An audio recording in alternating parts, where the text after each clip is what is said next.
민주노총 소속 전 현직 간부 4명이 문재인 정권 출범 후인 2017년 8월부터 지속적으로 북한 공작원을 만나 지령을 받아왔는데 왜 정권이 바뀐 지금에서야 이게 부각이 되었는지, 민노총이 문재인 정권 비호를 받고 자유롭게 활동을 하게 놔뒀기 때문입니까? 아니면 우리 정부의 대공 수사력이 약화되었기 때문입니까? 노동조합법 제2조에 따르면 노조는 근로조건 유지 개선과 근로자의 경제적 사회적 지위 향상을 목적으로 조직한다고 명시되어 있습니다. 노조가 노조의 설립 목적과 역할을 충실히 이행하고 있다고 생각하시는지요? 네, 법률에 규정되어 있는 대로 노동조합은 근로자의 근로조건 개선과 같은 경제적, 사회적 지위 향상에 충실해야 된다고 생각합니다. 민주노총 소속 전 현직 간부 4명이 문재인 정권 출범 후인 2017년 8월부터 지속적으로 북한 공작원을 만나 지령을 받아왔는데 왜 정권이 바뀐 지금에서야 이게 부각이 되었는지, 민노총이 문재인 정권 비호를 받고 자유롭게 활동을 하게 놔뒀기 때문입니까? 아니면 우리 정부의 대공 수사력이 약화되었기 때문입니까? 정부는 국가 존립을 훼손하는 세력에 대해서는 단호하고 엄정하게 법 집행을 하고 있습니다. 앞으로도 그럴 것입니다. 다만 현재 수사가 진행 중이라 구체적인 사안에 대해서는 답변이 곤란함을 양해해 주시기 바랍니다.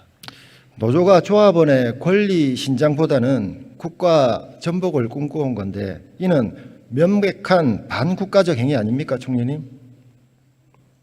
네, 노조는 원래 법에서 정한 그러한 근로조건 개선과 같은 그런 경제적, 사회적 지위 향상에 충실해야 된다고 생각합니다. 이번 사건은 정상적인 노조 활동을 하고 있는 절대 다수를 위해서라도 철저하게 수사해서 뿌리를 뽑아야 한다고 보는데 정부의 단호한 의지를 밝혀주시기 바랍니다. 여러 번 말씀드렸습니다만 정부는 국가 존립을 훼손하는 그러한 어떤 세력에 대해서도 단호하고 엄정하게 법 집행을 하도록 하겠습니다. 네, 이어서 노조 회계장부 투명화에 대해서 질의드리겠는데요. 양대 노총이 2018년부터 지난해까지 5년간 정부와 광역단체로부터 지원받은 예산이 어느 정도인지 아시지요? 무려 1,521억 원입니다.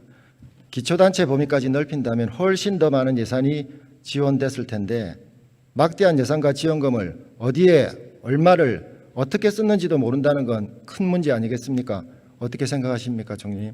네, 국가 사회 전체의 투명성을 제고해야 된다는 것은 우리 정부의 큰 목표입니다. 따라서 정부와 지방자치단체의 재정 지원은 국민의 세금입니다. 노조는 당연히 투명한 회계관리를 통해서 사회적 책임을 다해야 된다고 생각합니다. 이 노조회비를 삼짓돈 쓰듯이 불투명하게 회계 처리하고도 양대 노조는 정부의 관련 장부 제출을 거부하도록 지침을 내린 것도 알고 계실 겁니다. 회계자료 제출 대상 318곳 중에 262곳만 고용노동부에 제출했고 나머지 56곳은 제출하지 않았습니다. 자료 제출 안 해도 이 과태료 500만 원만 내면 되니 이렇게 버티고 있는 게 아닌가 생각이 됩니다. 더 단호한 조치가 필요하다고 보는데 어떻게 하실 생각입니까? 이번 자료 제출 요구는 노동조합의 회계관리에 여러 문제점이 지적됐고 국민으로부터 많은 비판이 있었습니다. 노동조합이 법에서 규정하고 있는 회계관리 등을 제대로 준수하고 있는지 확인하기 위해 법률에 근거를 해서 실시한 것입니다. 따라서 노조도 법에 따른 투명한 회계관리에 동참해 주시기 바랍니다. 네, 양대 노총은 정부의 자료 제출 요구가 이 노조의 자주성 침해라고 지금 반발하고 있고요. 심지어 고용노동부 장관을 직권남용죄로 공수처에 고발하기까지 했습니다. 여기에 대해서는 어떻게 대처하실 생각이신가요? 이것은 대단히 잘못된 행위라고 생각을 하고요. 노조도 국가와 사회 전체가 지향하고 있는 이런 투명성 제고에 회계 관리 차원에서 적극적으로 동참을 해야 된다고 생각합니다.